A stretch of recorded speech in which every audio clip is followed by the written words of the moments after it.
Bonjour monsieur le double champion du monde. Bonjour. Alors sur le blog, Valentin, tu nous avais dit un jour j'aurai ma compétition idéale. Est-ce que là, tu n'aurais pas eu ta compétition idéale à Budapest? On s'en rapproche, on s'en rapproche. Compétition idéale, le mot est fort, mais on s'en rapproche. J'ai une très belle journée, toutes les épreuves sont bien enchaînées. J'en suis super content. Bon, nous, la seule peur, c'est que tu l'aies faite un an trop tôt, ta compétition idéale. Parce que ce qu'on voudrait, c'est que tu aies la médaille d'or olympique quand même. Ouais, non, cette étoile, c'est vraiment sur le chemin. L'objectif, il n'a pas changé. Et depuis le début du blog, c'est ce qu'on dit. C'est l'or olympique pour laquelle je travaille tous les jours et c'est celle-là que je veux aller chercher. Donc je prends la deuxième étoile, je la mets sur mon maillot, elle est jolie, mais j'oublie pas que je suis à 11 mois des Jeux Olympiques et que ça va arriver vite. Donc c'est le max de confiance que j'ai pu prendre sur cette compétition-là. Et puis maintenant, la suite, c'est les Jeux. Alors, tu nous as dit aussi sur le blog, moi j'ai déjà été champion du monde, donc finalement je sais comment il faut faire. Je sais que tu l'as dit avec un clin d'œil, mais finalement, est-ce que l'expérience sur ce championnat du monde ne t'a pas servi? Si, clairement, c'est ce que je voulais dire avec ce petit clin d'œil, parce que c'était la réalité aussi. Je n'étais pas le favori au championnat du monde, il y en a qui ont fait des très belles saisons. Mais gagner un championnat, gagner une compétition, ça c'est pas la même chose. Je suis le seul sur le circuit à être double champion du monde. Donc maintenant, voilà, ça je l'ai, je sais comment gagner sur une compétition d'un jour et c'est comme ça que je m'entraîne et c'est ça que je prépare finalement. Quand est-ce que tu as compris que tu allais gagner? Moi j'ai le sentiment que déjà après le cheval, avec ce visage-là, tu es déjà à peu près sûr, mais quand est-ce que tu t'es dit je vais gagner? C'est vrai qu'après l'équitation et ce parcours sans faute, je voyais que ça sentait bon, j'étais bien placé avant l'équitation. Je m'étais dit que même avec un sans faute et même avec des sans fautes de mes autres adversaires directs, je partais très très bien placé. La cerise sur le gâteau, je pars premier avec 2 secondes d'avance, donc ouais, ça sentait très bon. Après, vous l'avez vu ensemble et on l'a vécu tout l'hiver, toute cette reconstruction sur l'épreuve de combiné. Ça laisse des séquelles et c'était un stress aussi, donc j'ai travaillé pour. Mais la sortir sur un grand championnat et arriver à faire un 5 sur 5 comme j'ai pu faire sur le 3e tir, ça je ne l'avais pas encore fait sur des grands championnats et pas après des gros échecs comme ça. Donc c'était ça mon seul doute qui me restait et qui subsistait avant l'épreuve de combiné. Et tu te sentais imbattable sur le combiné après? Tu savais qu'en course à pied tu étais le meilleur de tous? Je l'ai vu dès les qualifications, à mon niveau sur l'épreuve de combiné et qualification, je suis parti 5e, je me suis assez vite retrouvé premier. Et d'habitude, j'attendais les adversaires, je ralentissais. Là, dans ma tête, j'ai eu un éclair de lucidité. Je me suis dit, c'est à eux de faire la course pour revenir. Et je m'en suis servi en me disant, là, t'es premier, prépare-toi à être premier. Je l'ai fait comme ça, je ne l'ai jamais fait en pensant que je serais premier à la finale. Mais pour moi, c'était un bon entraînement et ma bonne étoile était là. Et finalement, c'est ce qui s'est passé sur la finale. Donc ça, je le retiens et ça a gardé pour la suite. Comme Martin Fourcade, sur le dernier tir, tu te retournes, tu fais comme ça. Ça t'est gagné quoi. Tu n'avais plus qu'à courir 800 mètres tout seul. Ouais, c'est ça, le dernier tir, c'est un soulagement. Ce point levé, il est aussi pour l'association Espoir SLA que je soutiens contre la maladie de Charcot. Je les soutiens au quotidien, ils m'ont porté chance. Je vais peut-être être superstitieux maintenant, parce que c'est la première fois que je les porte sur mon maillot, c'est une force en plus. À chaque touche, je donne 1 euro à l'association parce que ça me rapproche de la victoire et eux, je sais que c'est un plus pour eux.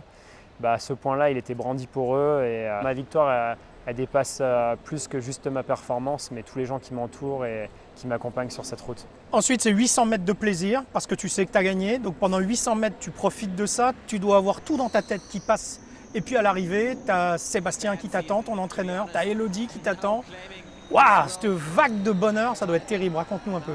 Ouais, ce dernier 800 mètres, après ma dernière cible abattue, c'est juste de la folie. C'est une énergie qui me prend, un frisson qui me transcende. J'ai pu regarder toute la tribune partir. Le premier regard que j'ai eu, c'est envers mon entraîneur, Sébastien. C'est lui qui nous a accompagnés il y a 3 ans, qui est parti dans notre projet.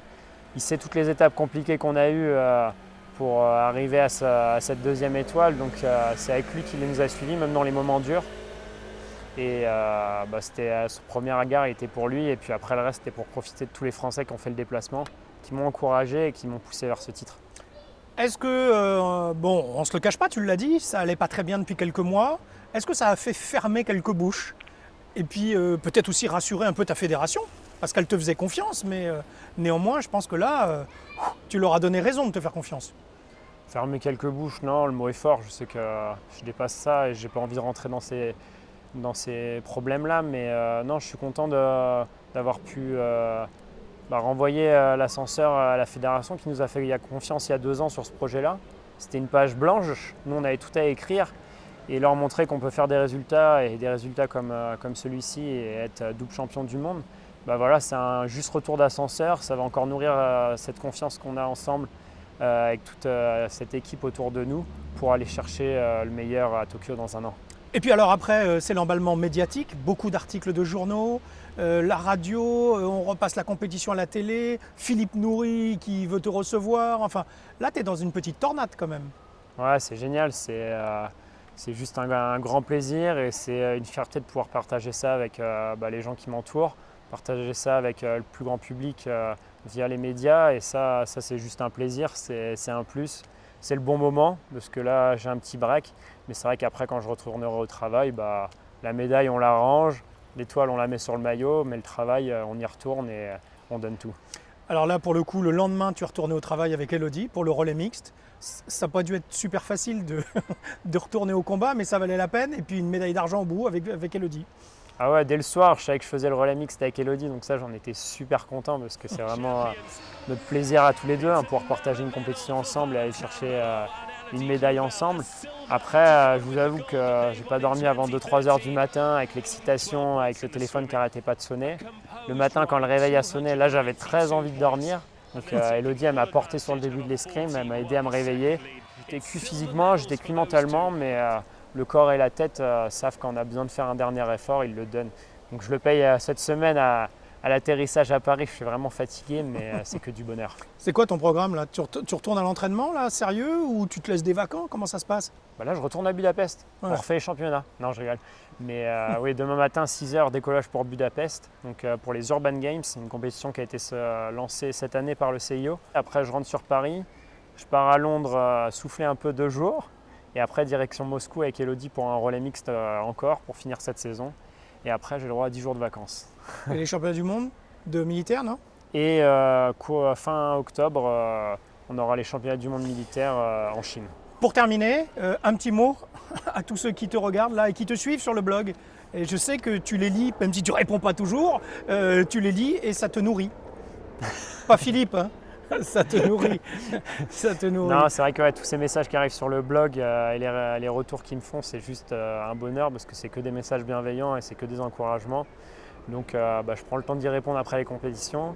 Quand je suis focus à la compète, c'est vrai que j'aime bien les regarder et c'est ça qui me pousse parce qu'il n'y a pas que moi qui est sur la compétition, mais tous les gens qui sont autour de moi et c'est ma force en plus. Bravo, merci à tous. bravo, merci, le double champion du monde. Merci.